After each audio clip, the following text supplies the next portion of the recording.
রাশেদ খানকে এতটা ভালোবাসে আমাদের প্রধানমন্ত্রী, মাননীয় প্রধানমন্ত্রীর ভালোবাসার পাত্র এই রাশেদ খান কিভাবে কাছে টেনে নিল দেখছেন। আমরা কত সমালোচনা করছি, কিন্তু আজকে উনি সচিব পদমর্যাদায় এবং প্রধানমন্ত্রী সহকারী হয়ে গেছে।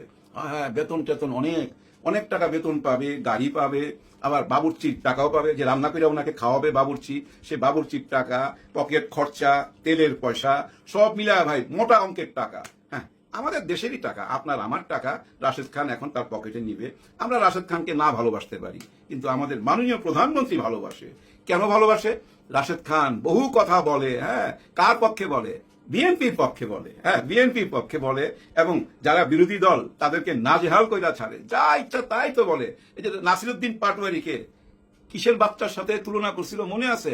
অমুকের বাচ্চা, আমি আর মুখে নিতে চাই না, মানে একটা পশুর সাথে তুলনা করছে।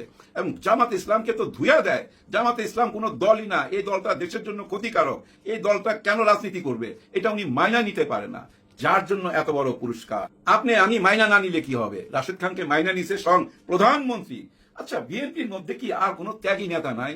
এত বড় একটা দল, এত মানুষের ভিড় এখানে, তারপরও কোনো ত্যাগী নেতা পাইল না অন্য দল থেকে আসা একজন নেতাকে। হ্যাঁ, অবশ্য উনি নিজের দল ত্যাগ কইরা এই বিএনপিতে যোগ দিছে, আর বিএনপির জন্য তো ওনার জান প্রাণ দিয়ে দিতেছে।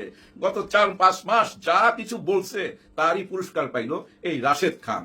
এবার কার পালা? নিশ্চয়ই আম তারেকের পালা। আম তারেক বলতেছি এই জন্য যে তারেক রহমানের সাথে ওনার নাম একই নাম, যার জন্য আম তারেক রহমান বললে চিনতে সুবিধা হবে। এই বেচারা দেখেন রাস্তায় দাঁড়ায় দাঁড়ায় আম বিক্রি করে। হ্যাঁ ভাই, রাস্তা দাঁড়ায় দাঁড়ায় আম বিক্রি করে। কোথায় লুঙ্গি পইরা চলে যায় সে আম আনতে, কত পরিশ্রম করে জীবন যাপন করতেছে। উনার একটা ব্যবস্থা করতে হবে না?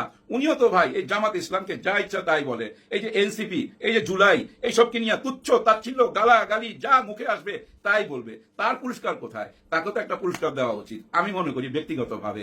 যেভাবে ভিপি নুর সাহেব পুরস্কার পাইছে, হায় হায় ভিপি নুর সাহেব, আপনি একটা টাইমে বলতেন 21শে আগস্টের গ্রেনেড হামলার সাথে বিএনপি জড়িত। তারেক রহমান কি অস্বীকার যাইতে পারবে 21শে আগস্টের গ্রেনেড হামলার সাথে ওনারা জড়িত না? এরকম বক্তব্য দিছে। বিএনপির কথা আমরা বলছি যে 21শে আগস্ট গ্রেনেড হামলার দায় অবশ্যই বিএনপি এড়াতে পারে না, কারণ তাদের আমলে হয়েছে। তারা যদি না করতো, তাদের সংশ্লিষ্টতা না থাকতো, তারা নিরপেক্ষভাবে তদন্ত করে একটা বিচারিক প্রক্রিয়া নিয়ে যেতে পারতো। আমরা সেজন্য বিএনপিও সমালোচনা করি। আবার শেখ হাসিনার পালক পুত্র কিন্তু এই ভিপি নূর। রাশেদ খানও কিন্তু শেখ হাসিনার পালক পুত্র। মা মা বইলা চিৎকার করতো একটা টাইমে, যার জন্য এইসব পুরস্কার পাইতেছে। আমাদের দেশে ভাই আমি দেখলাম একটা জিনিস, যে যত চাটতে পারবে, যে যত দালালি করতে পারবে, সে তত উপরে যাবে। কিন্তু রাস্তায় পড়ে থাকবে আমতারেক না, আমতারেক তো ভাই কাছে টানতে হবে। ওনার একটা সুযোগ দেওয়া উচিত আমি মনে করি ব্যক্তিগতভাবে। কারণ এই লোকটা ভাই বহু পরিশ্রম করতেছে, বহু চেষ্টা করতেছে, কিন্তু সফলতা পাচ্ছে না। সফলতা পাওয়া গেল কে? রাশেদ খান। কেন পাইলো? রাশেদ খানের কি কি গুণ আছে এটা আমরা খুঁজে পাই না। কারণ কি জানেন? আমরা তাকে পছন্দ করি না, এই জন্য তার গুণ খুঁজে পাই না। যে তাকে পছন্দ করে উনি নিশ্চয়ই ওনার গুণ খুঁজে পাইছে। অনেক